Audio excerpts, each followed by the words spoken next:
Hi friends, అందరికీ నమస్కారం.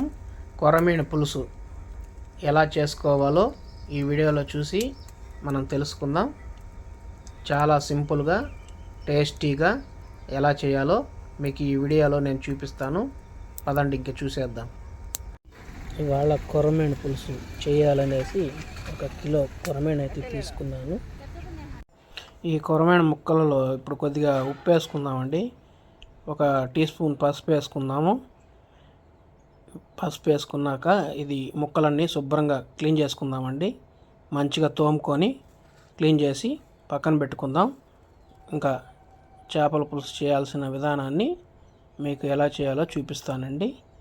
ఇలాగ శుభ్రంగా క్లీన్ చేసుకోండి. ఒక గిన్నెలో 2 లీటర్ల నీళ్ళు తీసుకున్నానండి. ఒక 150 గ్రాములు చింతపండు వేసి నానబెట్టి పక్కన పెట్టుకుందాం.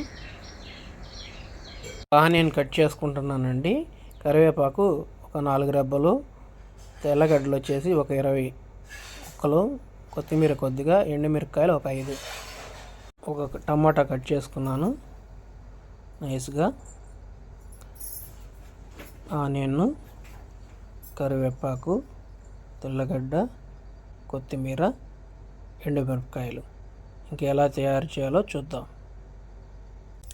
ఒక పొయ్యి రెడీ చేసుకొని కట్టెలు పెట్టుకొని మంట వేసుకున్నానండి. బాగా కట్టెలు రగులుతున్నాయి. ఇంకా పాత్ర పెట్టుకుందాం. ఒక పాత్ర అనేది పెట్టుకున్నానండి. ఇందులో 100 గ్రాములు ఆయిల్ యాడ్ చేసుకుందాం. కట్టెల పొయ్యి మీద కొర్రమీను చేపల పులుసు చాలా బాగుంటుంది. ఎలా చేద్దామో చూద్దాం.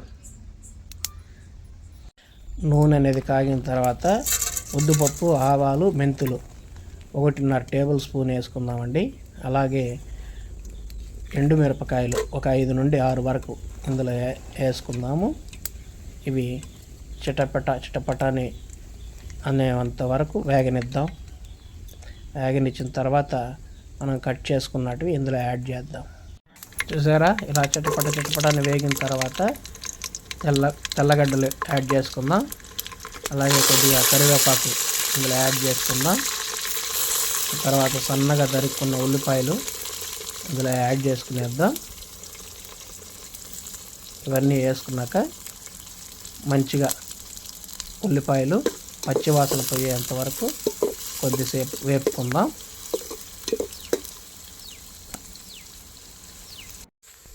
చక్కగా ఉల్లిపాయలు వేగిన తర్వాత ముందుగా కట్ చేసుకున్న ఒక టమాటాని ఇందులో వేసుకుందామండి. వేసుకొని ఇది బాగా మగ్గేంత వరకు ఇలా చక్కగా కలుపుకుందాం.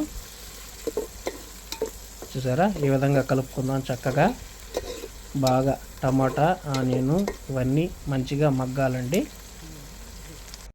ఇలా చక్కగా మగ్గిన తర్వాత ఉప్పు 3 టేబుల్ స్పూన్ వరకు వేసుకుందామండి. అంటే మీ రుచికి తగ్గట్టుగా మీరు ఉప్పు అనేది వేసుకోండి. నేను 3 టేబుల్ స్పూన్ వరకు అయితే ఉప్పు ఇందులో యాడ్ చేశానండి. అలాగే పసుపు ఒక 1/2 టేబుల్ స్పూన్ వేసుకున్నానండి. ఇలాగ చక్కగా వేగిన తర్వాత ఇందులో మనము మసాలాలు అనేది యాడ్ చేసుకుందామండి. కట్టెల పొయ్యి మీద చాలా బాగా అయితే వేగిందండి.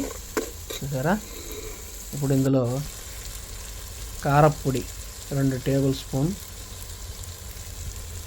ధనియాల పొడి 1 టేబుల్ స్పూన్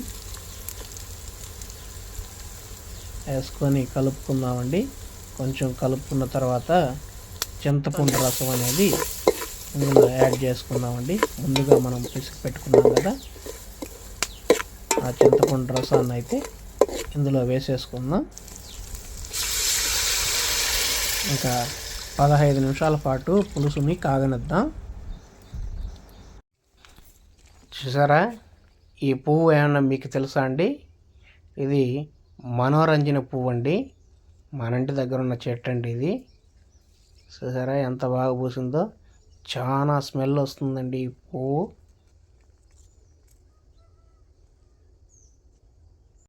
పచ్చని వాతావరణం, ఆహ్లాదకరమైన వాతావరణం. అలా మనకి కనపడుతున్నాయి కదా ఆ కొబ్బరి చెట్లన్నీ మనమేనండి. చూసారా, పచ్చని వాతావరణంలో మనం వంట అనేది చేస్తున్నాం. కొరమేను పులుసు చూద్దాం. పులుసు అయితే కాగిపోయిందండి, 15 నిమిషాలు బాగా పులుసు కాగింది కదా. ఇప్పుడు మనం ఇందులో చేప ముక్కలు అనేది యాడ్ చేసుకునేద్దాం. కొరమేను ముక్కలు ఈ ముక్కలు వేసుకున్నాక మనం కలపకూడదండి, గంటి పెట్టకూడదు. ఇంకా అంటే సన్నని మంట మీద ఒక 20 నిమిషాల పాటు దీన్ని ఉడకనిద్దామండి. హాయ్ ఫ్రెండ్స్, ఎంతకన్నా ఆనందం ఏముంది ఫ్రెండ్స్. 20 నిమిషాలు ఉడకనిచ్చిన తర్వాత ఇందులో మెంతుల పొడి 1/2 టేబుల్ స్పూన్, ఇంగువ పొడి 1/2 టేబుల్ స్పూన్, కొత్తిమీర కొద్దిగా ఇందులో యాడ్ చేసుకునేద్దామండి. మెంతుల పొడి అనేది మంచి సువాసన వస్తుంది. ఒక 5 నిమిషాలు ఉడకనిచ్చి ఇంకా దింపుకునేద్దామండి. రెడీ అయిపోతుంది. కొర్రమేను పులుసు రెడీ అయిపోయిందండి. ఇక మనం దించి పక్కన పెట్టుకునేద్దాం. గమ్మని మంచి స్మెల్ అనేది వస్తున్నదండి. నేను తీసి పక్కన పెట్టుకుందాం. గుమగుమలాడే కొర్రమేను పులుసు రెడీ అయిపోయిందండి. చూసారా, ముక్క కూడా విరక్కుండా చక్కగా బాయిల్ అయిపోయింది. ఇంకా దీన్ని టేస్ట్ చేసి ఎలా ఉందో మీకు చెప్తాను.